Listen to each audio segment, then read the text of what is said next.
Te miro a ti, ¿no? Vale, sí, pues pregúntame lo que quieras. De Alegría te diría ahora mismo que es el personaje al que más quiero de todos los que he creado, y eso que los quiero mucho a todos, que enseguida me acuerdo de Melissa, o me acuerdo de Leo, me acuerdo del niño del brillo de las luciérnagas, cómo no, pero ahora mismo es que estoy completamente enamorado de Alegría, que es un personaje muy trágico, y esto lo sabemos desde la primera frase de la novela, sabemos que el final de Alegría ha sido trágico, pero a la vez es un personaje lleno de luz, lleno de ternura, y toda la parte bonita que tiene la novela, todo este contraste que a mí siempre me gusta conseguir entre la tristeza, la alegría, la ternura, el horror y el drama y la belleza, todo eso lo encarna un mismo personaje que es Alegría, que a la vez nos va a dar los momentos más tristes y los momentos más bonitos de esta novela. Y por eso realmente creo que Alegría es un personaje que encarna a la perfección lo que a mí me gusta conseguir con las novelas, y por eso ahora mismo te diría que es mi personaje favorito de todos los que he escrito. El hecho de que Alegría se llame Alegría no es casualidad, tiene una explicación muy concreta y muy importante en la novela, que está muy asociado a este personaje. Quien me ha leído ya sabe que a mí me gusta que los nombres signifiquen cosas. Por ejemplo, en La casa entre los cactus, las 5 hermanas tenían nombres de flor, también la madre. En El aviso, el niño se llamaba Leo porque era un niño al que le encantaba mirar a las estrellas, y Leo es el nombre de una constelación. Entonces, me gusta que los nombres signifiquen cosas dentro de la historia. En El brillo de las luciérnagas decidí no poner nombres a ninguno de los personajes, y creo que fue una decisión que aportaba mucho a la historia. En esta historia casi te diría que solo Alegría tiene un nombre real, porque el resto de personajes, aunque van a tener nombre, tienen nombre de una manera curiosa que ya descubrirá el lector cuando lo lea. Pero sí, el nombre de Alegría es muy importante para la historia y para el personaje.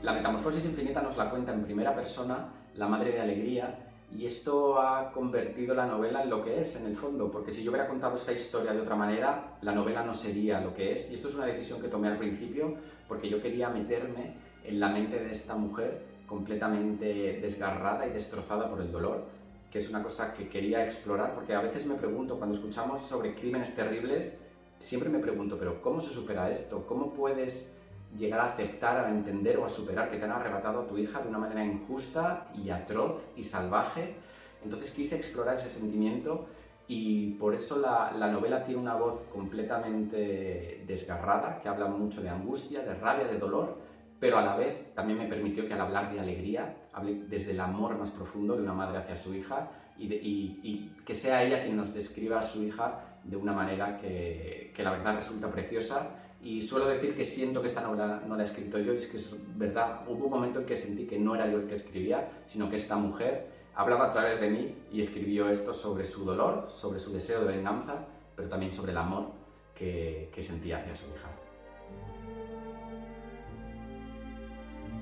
El título de La metamorfosis infinita es un título que yo asumo que es un título quizá muy abstracto, pero que es un título que la verdad cada vez estoy más convencido que la novela no podría haberse titulado de otra manera, porque me costó mucho llegar al título de esta novela, que para mí tiene tantas cosas y yo quería como meterlas todas en el título y no es posible. Y peleándome con cómo llamar a esta novela, tuve un momento de esos de verdad de que sentí como una epifanía, y es que La metamorfosis infinita, con todo lo abstracto que suena, tiene una explicación muy concreta. Este título incluso aparece en la propia novela. Hay un momento en el que se va a entender por qué la novela se llama así. Y lo que más me gusta de este título es que no lo he puesto yo. Si la novela suelo decir que siento que no la he escrito yo, sino que la ha escrito la madre de Alegría, el título siento que no lo he puesto yo, sino que lo ha puesto... Me emociono un poco y todo, hablando del tema. El título siento que no lo he puesto yo, sino que lo ha puesto la propia Alegría. Entonces, hubo un momento, ya digo, en que vi que había una oportunidad en la historia, de tal manera que fuera Alegría la que ponía título a la novela. Entonces, cuando yo sentí tuve ese descubrimiento, digamos, de que en el propio texto, en la propia historia, Alegría estaba poniéndole un título a algo y que podía ser el título de la novela, en ese momento dije, jolín, La metamorfosis infinita, es que la novela se tiene que llamar así. A Anatomía de una venganza es el subtítulo de la novela y consideramos que era importante o necesario que la novela tuviera este subtítulo que ayudará a entender de qué va la novela a nivel de trama. Y a nivel de trama, la novela va de eso. Es una madre que decide vengar la injusta y atroz muerte de su hija a mano de unos criminales. Aunque al final ya te digo que yo creo que estoy hablando de otras cosas que son para mí mucho más importantes o quizá más profundas o que a mí me interesaba explorar más allá de la mera ejecución de una venganza, más allá, no es una historia de una justiciera sin más, pero sí, por si la metamorfosis infinita se quedaba un poco abstracto, el subtítulo de Anatomía de una venganza creo que viene bien para así de una manera rápida saber cuál es el hilo conductor o cuál es la historia que contienen las páginas.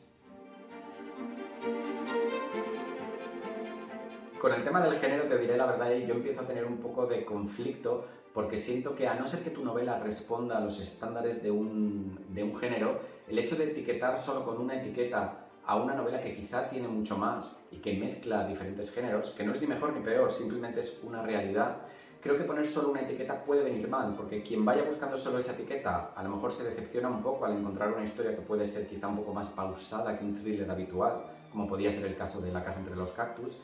Y lo peor de todo es que hay gente que a lo mejor no lee thriller y que está dejando de leer tu historia cuando es una historia que a lo mejor les gustaría, porque la parte de thriller no es toda la novela. Entonces yo por eso ya cada vez prefiero categorizar menos y reducir menos las historias a una única etiqueta y decir que es una historia muy emocional, que tiene parte de thriller, pero también tiene parte de drama, que tiene una parte muy de acción, pero también una parte muy literaria. Entonces prefiero que quien vaya a leerme, espero que cada vez haya más gente que vaya a leer mis historias porque son de Paul Penn y que cada vez se vaya entendiendo mejor lo que yo quiero contar con mis historias y las cosas que mezclo en las historias. Entonces prefiero no limitar a un género porque las etiquetas en todo están ya un poco out, entonces mejor que quien se acerque a la historia lo haga con la mente abierta, sabiendo sobre todo que va a sentir y que va a leer una historia que le va a hacer sentir, que le va a emocionar si he hecho bien el trabajo, que espero que sí. La portada de la novela es una obra de Samuel de Sagas, que es un ilustrador español, al que yo conocí de repente mientras estaba escribiendo la novela. De repente vi algunas de sus ilustraciones en las que tenía mariposas, tenía corazones, y de repente sentí como que esta persona que estaba ilustrando estas cosas podría leer mi historia y hacer una ilustración que representara muy bien lo que ocurría en la historia. Entonces fue una de estas ideas que uno tiene mientras está escribiendo, que se te ocurren mil cosas, pero sí se lo comenté a la editorial, a HarperCollins, en la primera reunión que tuvimos en la que hablamos de la portada, pero yo no sabía si la editorial lo iba a aceptar la nota, les iba a interesar, o si Samuel iba a querer hacer portadas, si las hacía, si era una opción. Yo no lo sabía. Entonces cuando de repente HarperCollins me mandó me dijo, aquí va la primera opción de portada, y yo vi la primera opción de portada y vi que era una obra de Samuel de Sagas con la mariposa más importante, la especie de mariposa más importante que aparece en la historia, dije, Dios mío, esta es la portada, porque creo que es yo la veo como una obra de arte. No sé si está mal que yo lo diga, pero bueno, como no es mía, Samuel de Sagas, no yo, ha hecho una obra de arte con la metamorfosis infinita. Los descamisados es un apodo con el que la prensa acabó llamando a los villanos de esta historia, digamos, a quienes cometieron el crimen que acabó con la vida de Alegría, que son un grupo de 5 hombres, y la primera foto que se filtró de ellos a la prensa es un selfie que se hacen ellos mismos, sin camiseta, y por eso a partir de ahí la prensa empezó a llamarlos los descamisados, y así es como me refiero a ellos en la novela, o como se refiere los medios a este grupo de hombres en la novela. Sin embargo, la madre de Alegría, que es quien nos cuenta la historia en primera persona, se va a referir a ellos de una manera muy diferente y a todos les va a poner un nombre muy concreto y que no quiero desvelar, que esto se desvelará ya leyendo la novela, pero los descamisados es el nombre que tienen como grupo y luego en la historia cada uno va a tener un nombre, pero que no es un nombre propio, que es un nombre que le ha puesto la madre de Alegría. Ya digo que quien cuenta esta historia es la madre de Alegría, es una primera persona completamente personal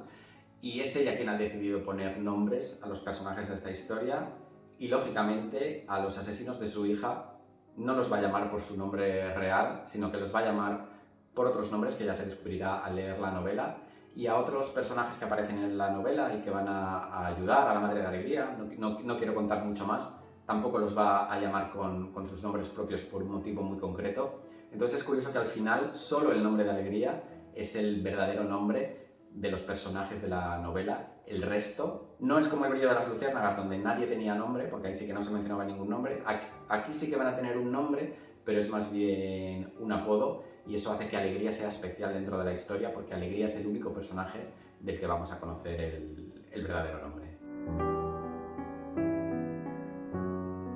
La venganza es un tema que siempre me ha interesado, y yo sabía que iba a acabar escribiendo una novela que versara sobre la venganza. Si bien es cierto que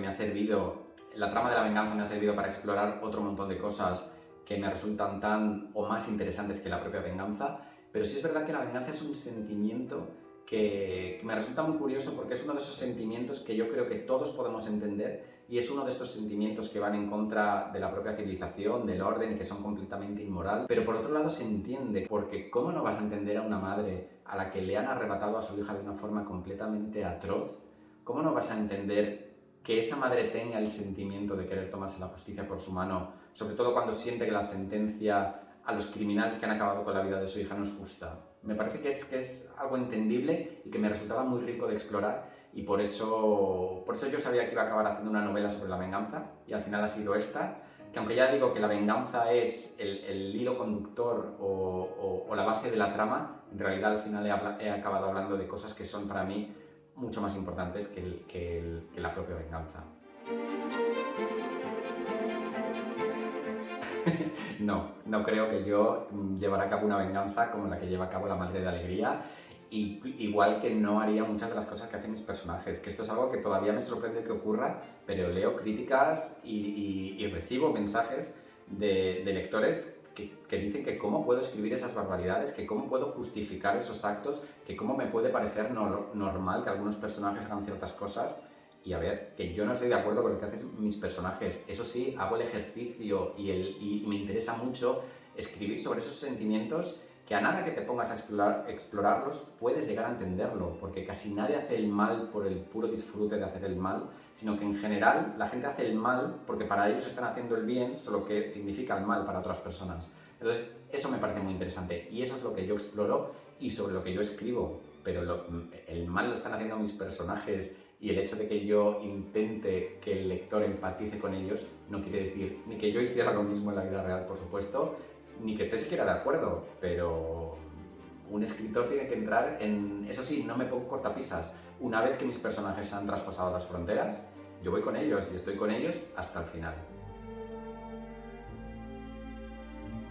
La ejecución de la venganza no te la puedo contar porque te estaría estropeando el final de la novela, pero lo que sí te puedo contar es que, más allá de la ejecución, el plan que idea la Madre de Alegría, que está lejanamente inspirado en la metamorfosis de las mariposas que tanto gustaban a Alegría, a su hija, obliga a esta madre a conocer a una serie de personas, a unos desconocidos, que marcan otro de los grandes temas que tiene la novela y de los que no te puedo hablar para no hacer spoiler, pero es otro aspecto muy importante de la novela, y son otros personajes de los que también me he enamorado y de los que me ha encantado escribir, y que además guardan una de las grandes sorpresas de la novela, que lógicamente, mejor no digo ni una palabra más, para que descubra esta sorpresa quien lea la novela, y que espero que le sorprenda como intento que sorprenda. Buah, pues las mariposas que representan todo en la novela tienen una importancia vital, porque no solo aparecen de forma metafórica, no solo su metamorfosis sirve como símbolo y como metáfora de muchas de los grandes mensajes que intento transmitir con la novela, como es la idea de cambio, de transformación, de evolución, sino que aparecen también de manera literal y de muchas maneras. Alegría, uno de los hobbies que tenía de niña, bueno, y que mantiene hasta que es mayor, es la cría de lepidópteros, que esto es un hobby que existe. Hay gente como yo mismo que tenemos ese hobby. Y luego también ella tiene un tatuaje de una mariposa en el hombro, que también adquiere mucha importancia en el caso, en su historia. y aparecen de otras muchas maneras las mariposas, además más centrada en la mariposa nocturna y por eso lo son todo. Las mariposas en esta novela son importantísimas. El gesto de la mariposa, pues es así. A ver, espera, que se vea bien. Es así. Hola, soy Paul Penn y mando un saludo muy fuerte a los lectores de La Metamorfosis Infinita. Espero que os guste muchísimo la novela. Para mí es una novela muy importante, es una novela que de verdad en la que más emociones he sentido yo escribiendo, así que espero que os guste. Creo que es una novela que hace sentir muchas cosas, que hace sentir muchas emociones, las mejores y las peores también, pero creo que por eso precisamente es una lectura interesante, porque a mí lo mejor que puede hacer un libro es hacerme sentir, ya sea odiar a un personaje o ya sea amar a otro. Eso es lo que a mí me gusta, además de que me cuente una historia interesante que me haga sentir. Y creo que La Metamorfosis Infinita, si algo hace, es remover tus emociones. Entonces os animo a leerla y estaré deseando conocer vuestra opinión, si me la queréis hacer llegar, o sobre todo, si se la queréis hacer llegar a vuestros amigos para que también se animen a leer La Metamorfosis Infinita. No te puedo decir más porque estamos otra vez haciendo spoiler, es un rollo esto de las entrevistas sin poder hablar.